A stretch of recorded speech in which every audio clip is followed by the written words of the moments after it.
Yeah, fantastic. Hello, everyone. I'm sorry I can't be there in person. I would love to be there in person. I'm guessing the weather with you is slightly better than it is in the UK at the moment, where it's cold and grey and miserable. Um, and thank you very much for inviting me to talk on what is a very important subject. Helping female entrepreneurs and female tech leaders develop and grow is something that's been a passion of mine, which I feel slightly embarrassed about. I always feel slightly embarrassed as a male or even a white male talking about diversity in tech. Always feels slightly wrong, but I have got some experience and credentials in that many years ago I started a company with two female founders. We built that company to about 120 people in the UK, of which 70% were female. And that was largely because it was in the kind of marketing and event space, which has always been a female-dominated industry. But we worked on large technical events for Microsoft. That was our big client. And those events were for developers. And as many of you will know, the developer side of the kind of the tech sector is very predominantly male. And we did events where we had 8,000 developers attending an event, and no more than a couple of hundred would be female in that kind of thing. And frankly, that situation has not got any better over 20 years, probably, since I did those events. But what has changed dramatically in the last few years in the UK in particular is representation of female entrepreneurs, of female representation in the venture capital industry, which again was a very male-dominated industry, and females in the boardroom of larger corporate companies. There's still a lot of work to be done, and this is where I come in. It's my kind of mission and job to make sure that we help make as easy as possible for female entrepreneurs to build and grow a business, to hire the right people, and in particular to raise the capital that they require.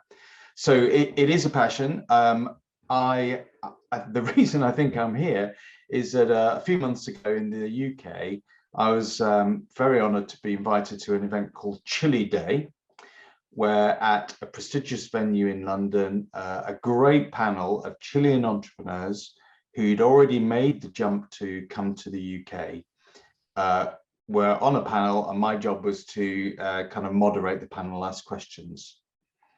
And those 5 companies were all represented by male founders.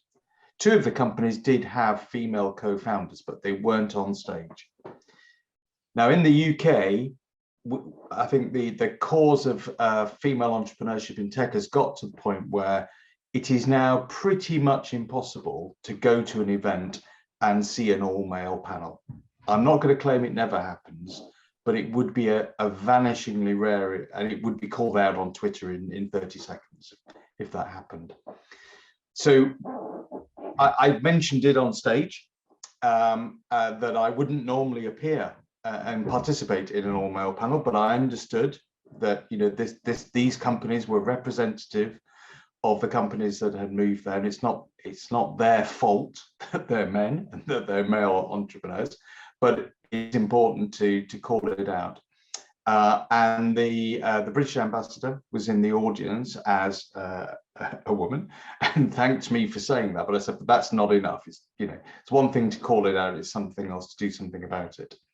So I think this day is a really good, start on a journey of doing something about it and making sure that Chilean women in entrepreneurs, and particularly in the technical field, are given the opportunity as best as possible to come to the UK.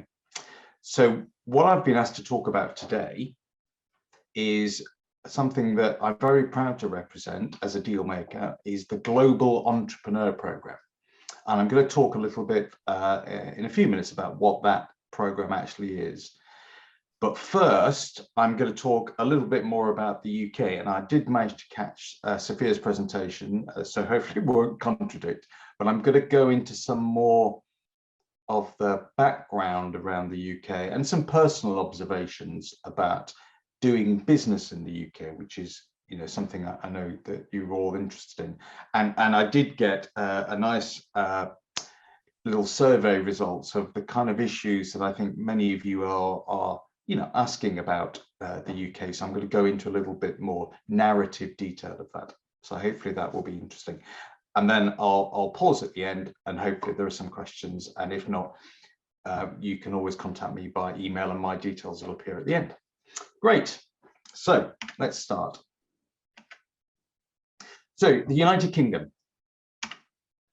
First thing to say is it is really one nation.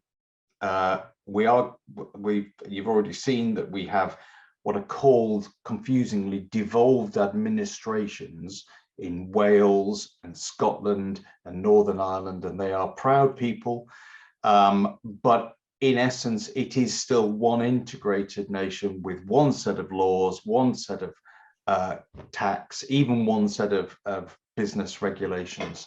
So think of it as one nation of now 68 million people. Our population has increased quite rapidly over the last couple of years, with some influx of some great people from mainly from Europe, but from all around the world. We're a very diverse culture. There are many cities in the UK where you'll hear 50 or 60 different languages, and the city that I live in, Bristol, and I'll be showing you a map in a minute to show where that is very proud of having a very strong cultural mix of all kinds of people that have come in over hundreds of years and decades, and many recently. But 68 million people, and we are increasingly a affluent nation. So we've actually increased our kind of GDP over the last few years, even with COVID. So $2.7 trillion as our GDP, which actually at the moment, and these things go up and down as you'd anticipate every year, we're now the 5th largest economy in the world. So we were the 6th largest economy. France briefly overtook us, but we've leapt back into the 5th position. So behind, as you would expect, the US, China, Japan, and Germany, which is you know, the dominant economy in the continent of Europe. And then we are very much a tech nation, and that phrase tech nation is actually where I spent the last 3 years working as kind of director of entrepreneurship. So my role at Tech Nation, which is a government supported body, as you would perhaps anticipate, promoting tech in the UK, is a body that is all about making sure that entrepreneurs of all types and all diversities get the opportunity to grow wherever they are in the UK. But if we look at tech in general in the UK, the largest amount of tech investment by far comes into the UK. So in 2021, we're talking 35 billion US dollars of tech investment. And that investment is more than France, more than Germany, more than Sweden, more than the Netherlands combined. So the UK is very dominant in investment. It also has more unicorns than France, Germany, Sweden, the Netherlands combined. So you get an idea very quickly that, you know, we have this dominant position. Now, that's not something we're boastful about. We are very grateful for having this position because it gives us a really strong ecosystem. It gives us some fantastic companies and some great jobs right across the UK. But for a lot of people, they'll look at a country like France, who's got a great body called La French Tech, which was kind of my competitor with Tech Nation. They might look at Germany, that's got a great, you know, basis of tech around Berlin. but it's sometimes you just need to put it into a context of just how much bigger the UK tech sector is. And interestingly, although we are an affluent nation and we have a lot of investors and we have big pension funds, as lots of countries do, 70% of the investment in UK tech comes from outside the UK and predominantly the US. And that link to the US is something I'm going to come on to in a few minutes, is very, very strong. We are the kind of seen as, for tech, the safest and the largest country in outside the US. So more money comes into the UK than China or India or any of the other countries from the US. And that gives us a really strong basis for a lot of our export opportunities, because guess what? Our largest export partner for tech is the US. So it's a reciprocal relationship. Money comes in to fund the companies, and those companies export their products and services into the US. So the UK. So as I saw in Sophia's presentation, there are strengths, there are hubs, there are concentrations of tech all across the UK. And here you can see a kind of stylized map, and you can probably see Bristol kind of down in the bottom left-hand corner, very close to the border with Cardiff and Wales, and about an hour and a half from London. So that bottom kind of slice of the UK that you can see on the map is where there is a real concentration of tech. So roughly half of all the tech companies in the UK are in that kind of southeastern London area. And the rest are spread pretty evenly across the whole of the rest of the UK, with some concentrations around some key cities like Manchester, which has become actually just about now the second city of tech outside London, if you're looking at a city. And there are strong regions, and we group them and give them rather odd names like Northern Powerhouse and Midlands Engine. There's a bit of marketing coming in, but it does show the priorities and the focus of the government to make sure that tech is not just in London. A lot of what I do with companies who are looking at the UK, and they're coming from all over the world, they inevitably assume that London is the place for their business. And London is a wonderful city, and some of you may have been visitors and tourists, and maybe even done business in London. And London is a city of 8 million people. It's the only world city that we have on our small island nation. And it is a fantastic place. I lived there for 20 years. I built my business there.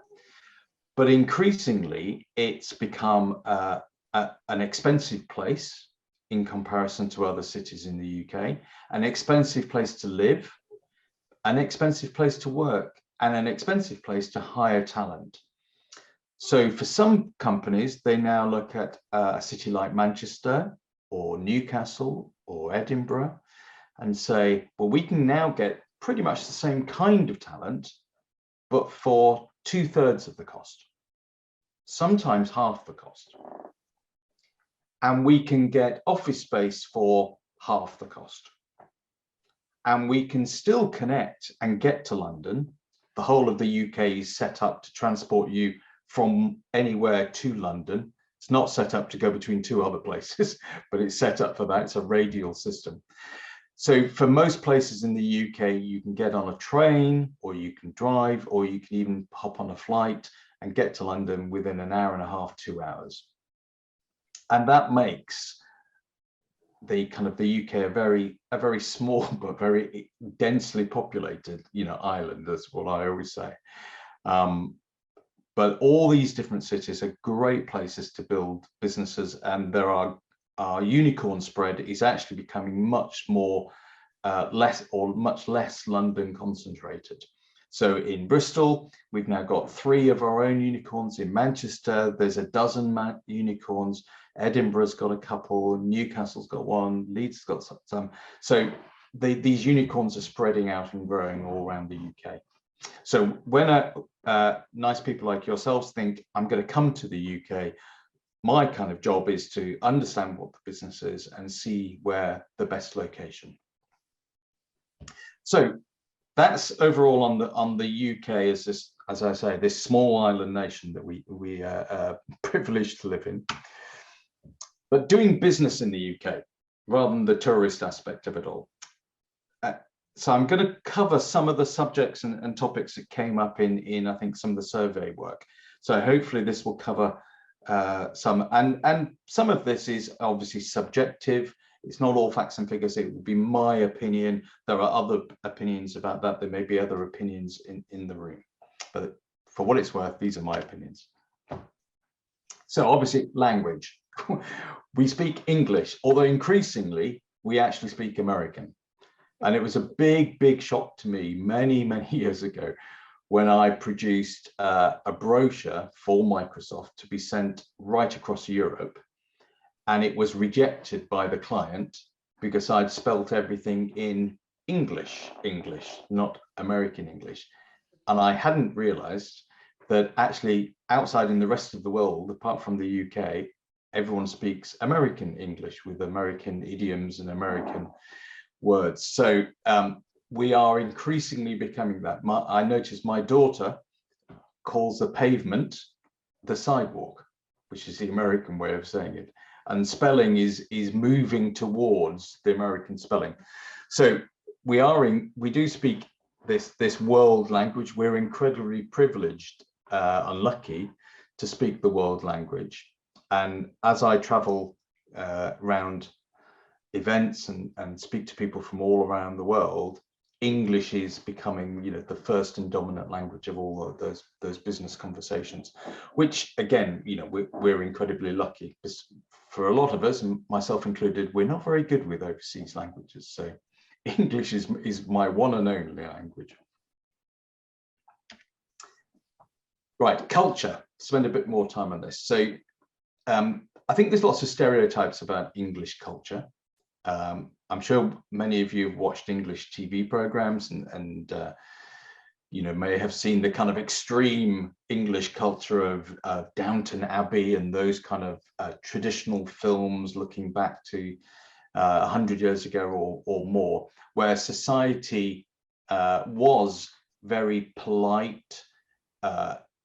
People would say things and actually mean exactly the opposite. And for someone coming from overseas, it was often really difficult to understand what the people were actually saying to you and what did they actually mean. And particularly in a business meeting, people would be polite and friendly, and that's great. And I think, you know, I think that's to be celebrated, but they would also not be straight with you.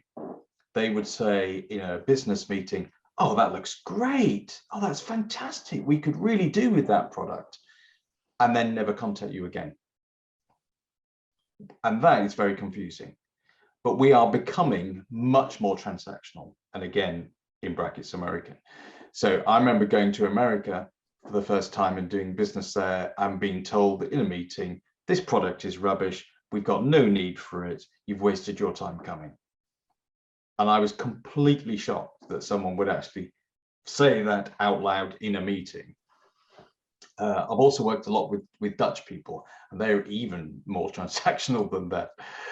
But that culture of actually saying and not wasting people's time by saying, actually, we'll say it a bit more polite than that, but actually this product isn't right for us. Thank you really for coming. It's been great to meet you.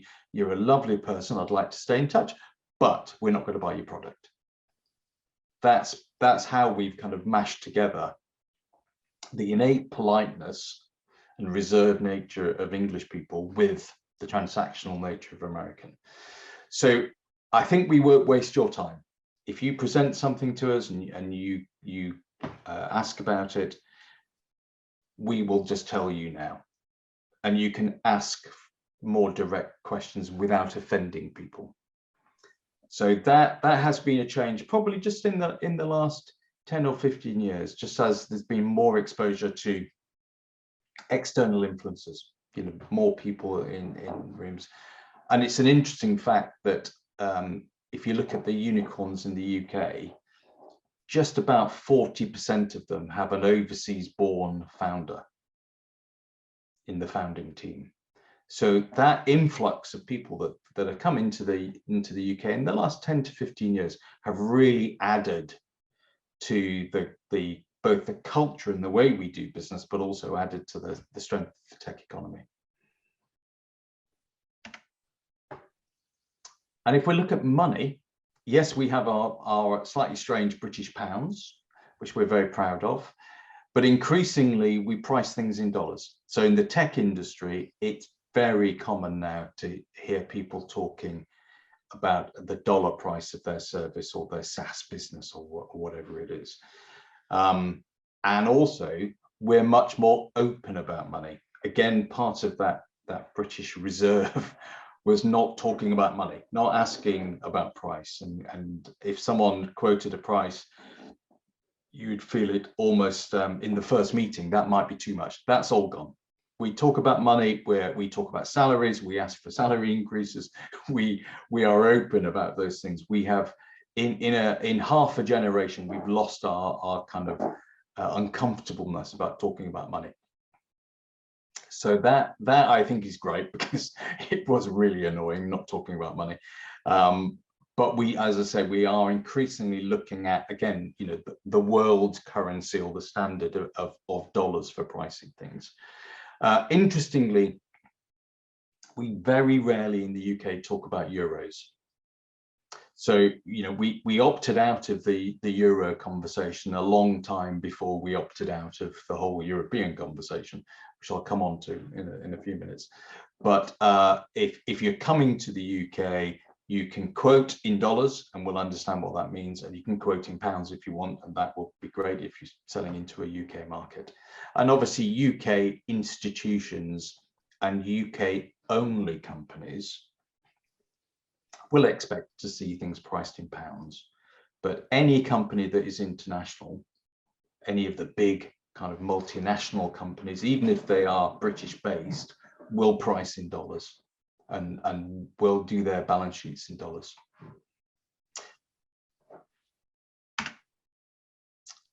And then tech savvy.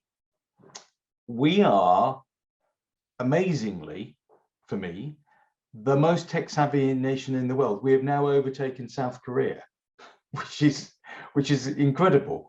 So we have more smartphones per head of population than any country in the world. Our aged population, which for many years people said, oh, they'll never use smartphones, they've only just got used to a dumb phone. They have embraced everything: smartphones, iPads, Zoom, everything. So we are a huge nation of early adopters. And when you look at overseas companies wanting to test new technology, whereas in the past they may have gone to, many years ago, Japan, then South Korea, now they come to the UK. So we are a test bed for pretty much anything that's going on at the moment. And what that does mean is that for companies with an innovative new service or product, the UK is a fantastic place to bring that. You can guarantee that some people somewhere are going to try it. And we are very mobile first. So for my two daughters, who are now in their kind of early 20s, they've both got computers, but they never use them. Everything is on the mobile. They consume every part of their life is managed and consumed through mobile. So as a country, we buy the latest gadgets. We have we are Apple's kind of star customers for actually buying the latest. Samsung, we're their biggest market. It is incredible, and we spend a lot of money on these kind of devices and always have the latest. And there's also, we're moving all our services online. So all our government services that we consume now are online. Some are still making the transition, but gone are the days when you have to print something off and send it in. That's pretty much gone now. And one of the key things we've really pioneered is the new banks. Banks that you can, as I did this morning actually, set up a new bank account in 5 minutes, confirm my identity online, and be ready to transact within that 5 minutes.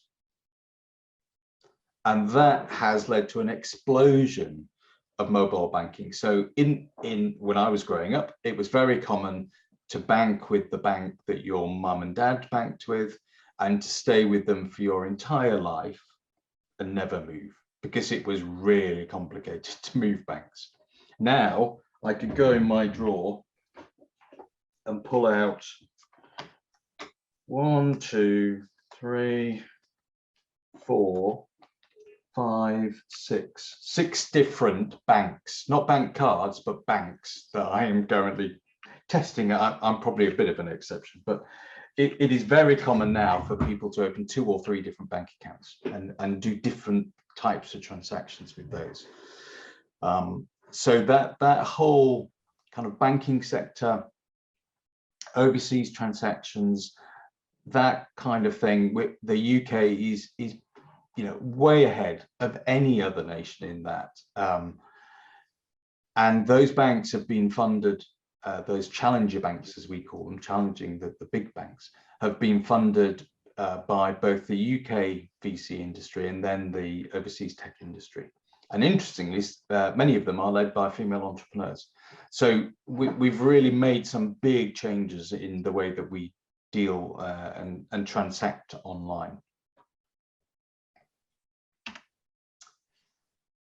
And then I talk about our kind of home market, and this home market of 68 million people, early adopters, affluent, 5th largest economy in the world. But we are also, and slightly against the media stereotype, we are a very outward-looking country with very outward-looking people in the tech sector. I'm going to perhaps just caveat that slightly. And sometimes I'm asked by government and by others, how many companies that you deal with are looking to internationalize, to export, to sell, to grow overseas? And my answer is always all of them, because the ambition of UK tech entrepreneurs is way bigger than a home market of 68 million people. So I have yet to come across a company, and I've been in a lucky position to meet hundreds and hundreds of tech companies that say, oh no, we're just UK, that's it, we're never going to change. So all these tech companies are looking overseas. Where are they looking though? They are looking first and predominantly to the US. So this relationship with the US that we have, that I mentioned earlier, of money coming in to invest in UK-based and grown tech companies, there's a reciprocal nature. We also go to the US first to export. And partly that's a slight bit of naivety in that we think, well, they're just like us. They speak our language, that we've seen a million films and TV programs, so we feel we know America. When we land there, we go, oh yeah, I've seen all this. None of this surprises me. And therefore we think, oh, it's going to be easy we've been successful in the UK, we'll instantly be successful in the US. And the reality is, and I'm sure many of you know this more than we do, the US is not one country. The US is 50 states with different regulations, different ways of doing things, different tax systems. It is an incredibly complicated place to set up any business. But it's also a much larger market, 360 million people, and the #1 economy still just in the world. So it's worth the effort but you can't go into it with naivety. So part of the Department for International Trade's job is to make sure that UK-based companies are armed and helped in landing in the US. But we think of the US first. We think of Europe. Perhaps that's slightly changed. We might now think of Europe and Asia Pacific at the same time. So we see Europe, and again, you know, Europe is not the EU. Europe is a series of separate countries which all have their own different regulations and different ways of doing business. And you know, there are big differences between a Scandinavian country and Spain and Portugal and Italy, you know, who work in a totally different way. So don't think it's just the EU, but there are some great markets there, and there's some really good success stories of UK companies or UK-based companies that have expanded into Germany and into France and into Italy and Spain and other countries and done really well.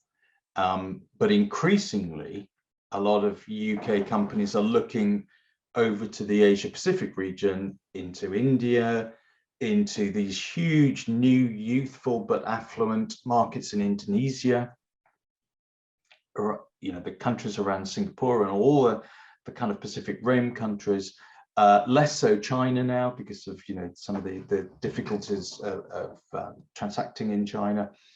But for the UK, there's a big push to be, you know, an exporting nation across all nations.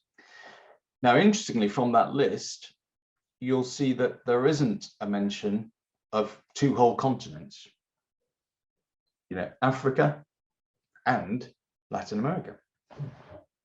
And that rarely comes up in conversation with UK tech companies.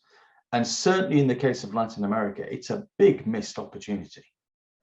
And that's something I've got to say, you know, I'm not proud to say it, slightly embarrassed to say, I knew very little about Latin America until I started in this new role a year ago.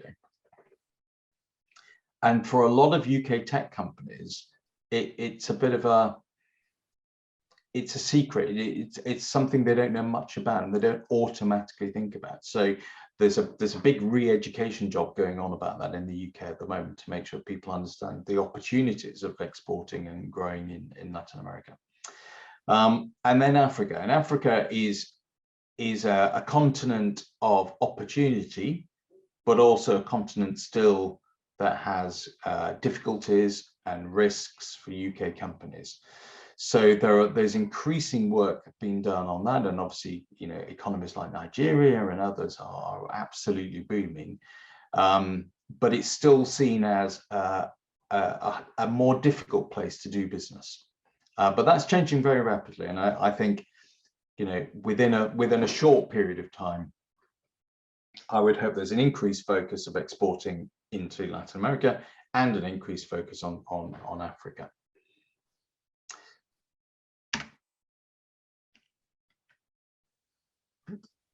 For some reason it stopped. There we are. Competition. This was a question that was asked in advance. The UK is a very competitive market. There are, you know, I think we saw it in a slide earlier from Sophia, that there are a lot of startups. There are a lot of companies that are coming into the UK market from overseas. So you will it's almost impossible to be the only person doing something in a segment with an idea. But the great thing is we're also not the size of economy and country where there's only one player.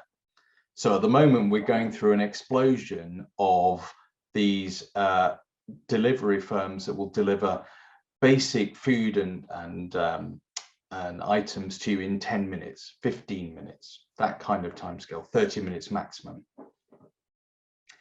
And they've gone from practically none of them 2 years ago to now they're not just in London, but across the whole of the UK.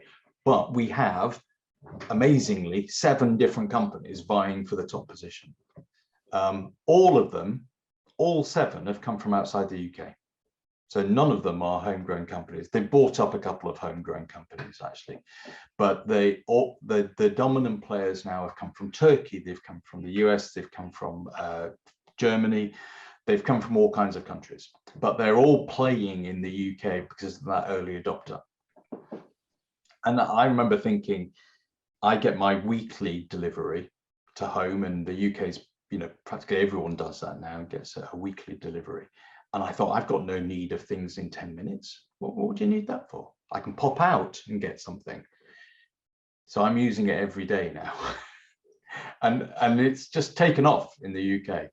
So that competitiveness of those 7 companies competing, you know, for the same market share in reality, with very similar business models and very similar even names sometimes, they are funded by VCs, and they are discounting heavily, and they're giving you free items and doing all this. Not all of them will survive. They will burn through some of that money pretty quickly, and we'll be left with 2 or 3 players that dominate the UK. And some of them will take a geographical advantage, and some will take a kind of inventory advantage. But that's quite common. That seems to be the model we have at the moment. You have a bit of an explosion of competition, and then it settles down, but it doesn't settle down to 1. So in all our segments, banking I've mentioned, you know, where we've got probably 6 again, probably challenger banks. Not all of them, I think, will survive the next decade. If you look at mobile food delivery, you know, takeaway food, we've got 2 strong players, but what's happening now is we're getting lots of local players coming up. So that in Bristol, where I live, there's a really good Just a Bristol company that just does Bristol deliveries, and that's fighting with Deliveroo and Just Eat, who are the 2 kind of big players. But then we've got Uber Eats coming in as well. So it's very competitive, but the space. So for you bringing something in, it would be amazing if there's no one else doing it, and if there isn't, someone else will be very shortly. But there's space for you to build a proper big business in the UK.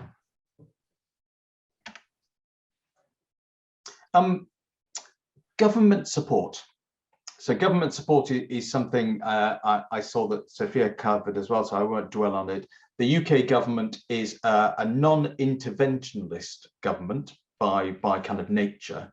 So we don't have those kind of government-funded programs where, you know, millions and millions of pounds are invested in companies that might not succeed or might succeed. Sometimes that's called picking winners, and governments in general are not brilliant at picking winners. It's hard enough for the VCs to pick the winners, so you know it's hard for government to do it. But what government does do is build a landscape where those winners can grow. So we've got fantastic tax benefits for companies where they can do research and development, build their products, and get support from the government in terms of either tax rebates or actually tax refunds, or refunds just even without paying the tax. It's a very generous system. I've not seen another system in my travels across the world that's as generous. A really generous scheme for that early stage seed investment that Sophia mentioned, the SEIS and EIS schemes. They've been totally transformational.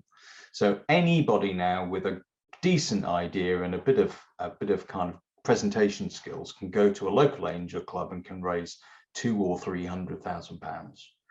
It's been almost an explosion of investment in that, and crowdfunding as well, which we're pretty much the world leaders in. And then on the exporting side, this is where DIT come in.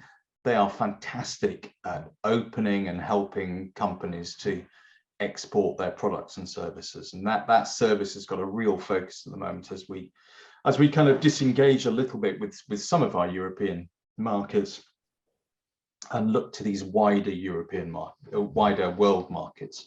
So that has been it's a real, you know, it's a flagship service really, and it's and the great thing about all these services is they're all free. there's no kind of charging for these kind of things, but they're funded by the taxpayer. And then I mentioned right at the beginning, female founders. So we are seeing some really positive changes. The job is not done. Particularly for investment, the figures are still massively skewed to white male founders for getting investment from other white male VCs, but that is changing very rapidly.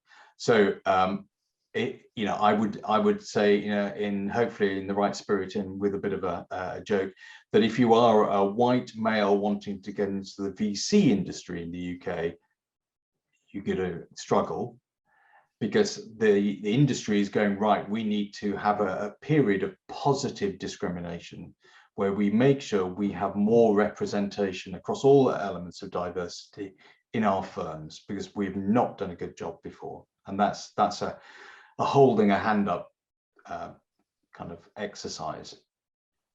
And similarly, within incubators and accelerators, of which we have hundreds and hundreds in the UK, again, a period of positive discrimination to make sure that female founders and all diverse founders feel that these spaces are for them, by them, and will be open to them.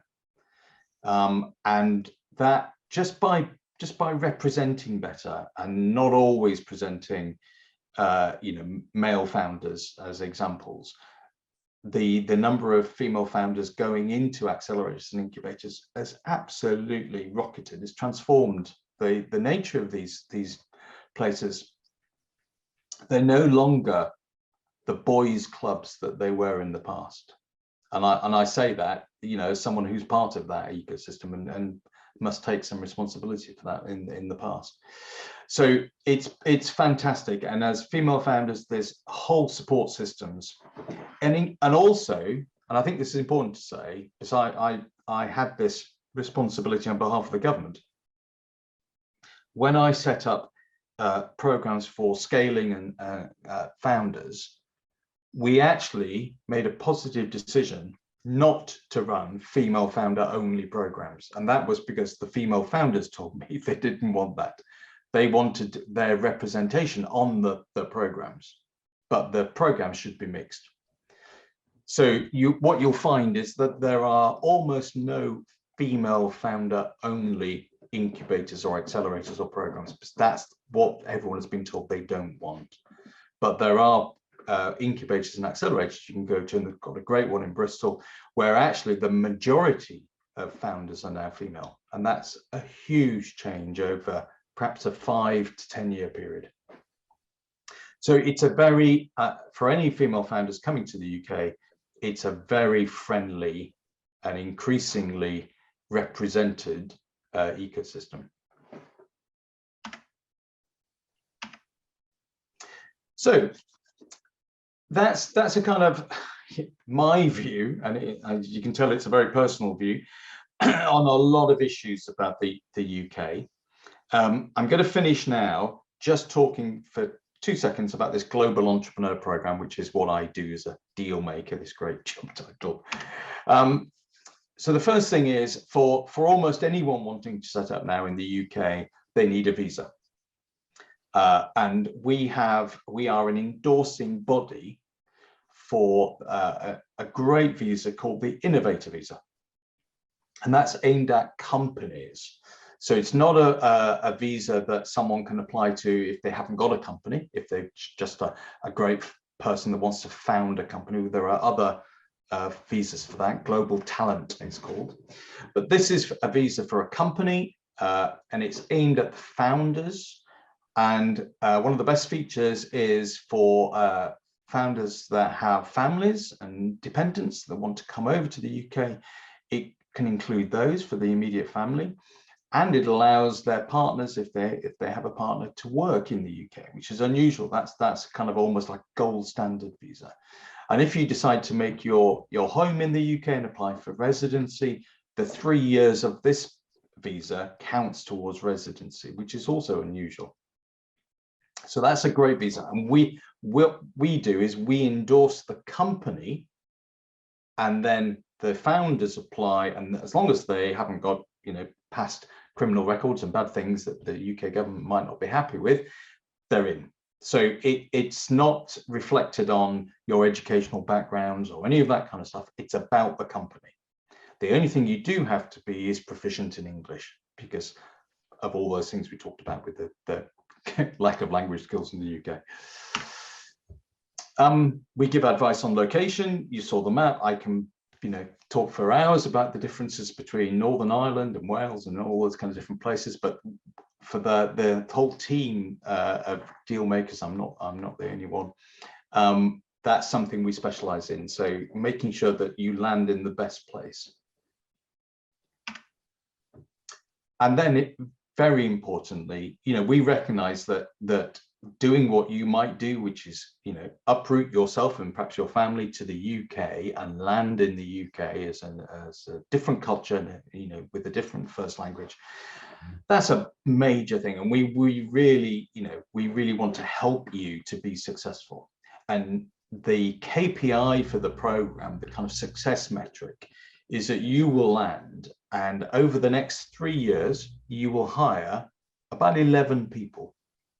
And if you do that, and those people pay their taxes in the UK, then it's paid for the costs of the program. And if you end up becoming a unicorn and hire 2,000 people, we have a big party and we're all very happy. And if it doesn't work out, and actually after a couple of years, you go, this hasn't worked, I might go back home or I might start another company, that's fine as well. We're not, again, we're not picking winners, but we are looking at scaling companies rather than startups. So we're looking for some evidence that that company has traction, has a product, might not have revenue, might be building some fantastic AI that might take another 5 years before it gets revenue. But we're looking for evidence that it's got beyond the PowerPoint deck, in essence. So I think one of the key parts of the service is that we will do introductions to investors, and there are, you know, great investors in the UK, and importantly, to perhaps that first customer. So if we can help, we're there to help. So that first customer might be a company that's based in the UK. It might be a government, part of government. It might be a local authority. It could be all kinds of different things. But we will try our best to help you with that. And certainly with the investors, it's very common for a company coming to the UK to want to raise money within the first 6 months. We try and look for companies that aren't desperate for the money right now, because landing in the UK is an expensive thing. So we're looking normally for companies that have either got some resources behind them or have already raised a little bit of money to come into the UK.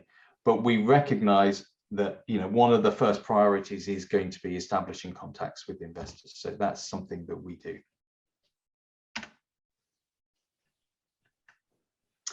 And we have an alumni events and network. So for those that are in the UK, they're not alone. We can connect them to other entrepreneurs that have made the same journey recently from all around the world. And in fact, we had an alumni event yesterday, which was great, where we covered some important stuff for companies. And yes, this whole service, all my time, all everyone's time, all the introductions, all the alumni things is all entirely free.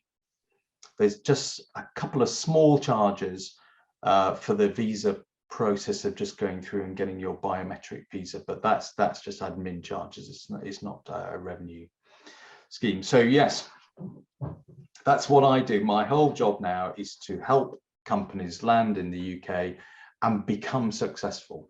And some of those conversations go really quickly. You meet someone and they're ready to go, and they can be from first meeting to actually in the UK with a visa within 3 months. So it's as quick as that sometimes. But other times it's the start of a conversation that might last a year, might last 18 months, because they're not quite ready or they need to do some other things before they get to that point. So obviously we're there, we're available, happy to start the conversations. It usually starts with a Zoom call or a Teams call, just to understand your business and understand a bit more about what it would take to be successful in the UK, and what's the drivers about coming to the UK. A lot of companies, I've just helped a Chilean company move into the UK, and their biggest market is actually the US. But what they're doing is they are kind of restarting with a new name as a UK-based company. They're going to hire a UK-based CEO because they feel they need that now in the business. And then once they're settled, they're opening a lab in Cambridge. They're then going to go to the US. So they're using the UK as a springboard to go into the US. And partly that's because we're very lucky in the US. If you're a British company, you get a bit of a kind of a free pass. They just assume that you're good. I don't know why they still think that, but they do, and it's fantastic. And we obviously, work on that. And that means that as a British company, they can go into the US and they can sell their products. They could have done it from Chile, I'm sure, but for whatever reason, they feel it's going to be quicker, easier, perhaps treated with a bit more respect, I've even heard, going from the UK. So that's one driver. For others, companies come to the UK for the home market and expand out of that. In this particular case, the home market is less interesting to this particular company. So there we are. So that was a lot of talking. That's my email address. Hopefully I've spelt it right. Yes, I have. Good. You can email me at any time. That's what I'm here for. So don't feel, embarrassed or you're taking up my time, even if it's just to clarify something or just say, I don't agree with what you said or whatever it is. Just email me. It's always the best way to start a conversation. But then we'll have a call and we'll have a chat. Great. So I think we've got a little bit of time left looking at the clock. If there are any questions from the room, I know it's often difficult to do questions in these kind of scenarios. And again, if you've got a question, you can just email me now. I'll reply back to you. But if there is anything in the room, I could try and attempt to answer. Oh, I can see someone. I'm going to stop sharing my screen now. Hopefully you've grabbed that. So, hi, Mike. Nice to meet you. Hello. Hello, here. I'm gonna. Okay. Well, my question is about the visa time.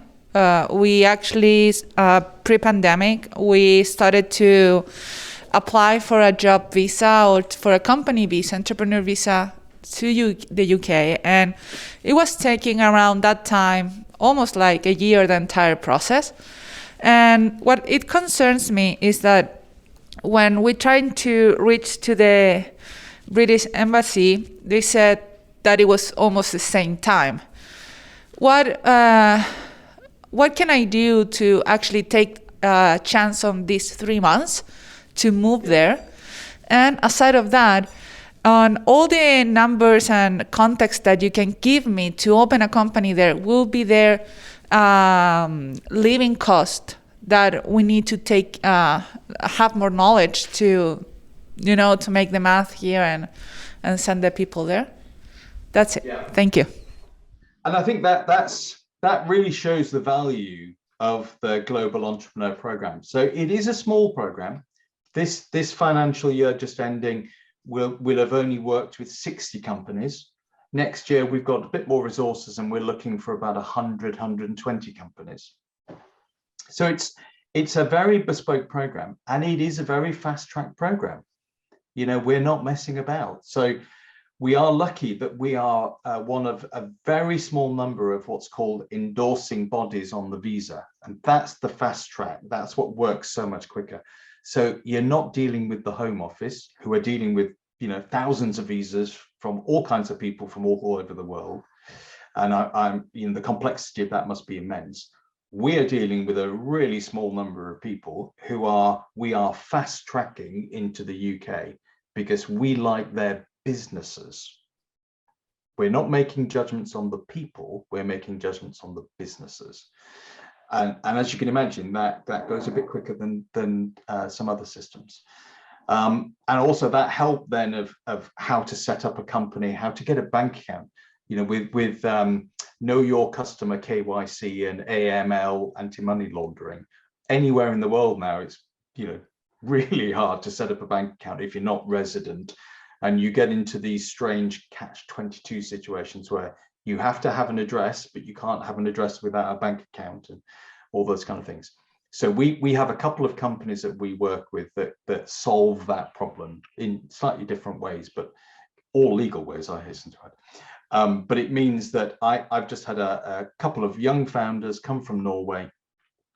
That they have, you know, they don't have a lot of money. They've raised a little bit of money, and within 2 days they had both a company, which is actually quite easy to set up, but importantly, they had a registered address and a bank account.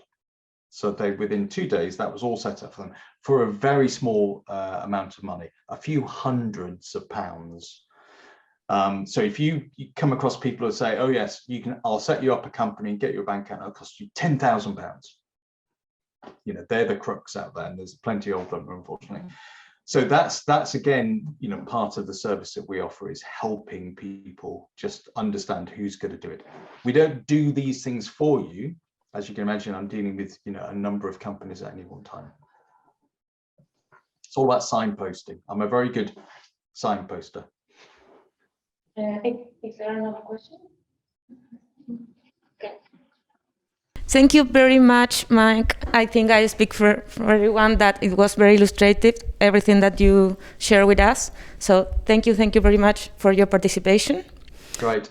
Well, thank you for the opportunity as well. And hopefully in the near future, I'll be able to come out and perhaps meet some of you in person. And as I say, drop me a line. We can have a call if anyone wants more details or just to ask more questions or just to chat. Okay, thank you. Thank you, Mike. Bye-bye.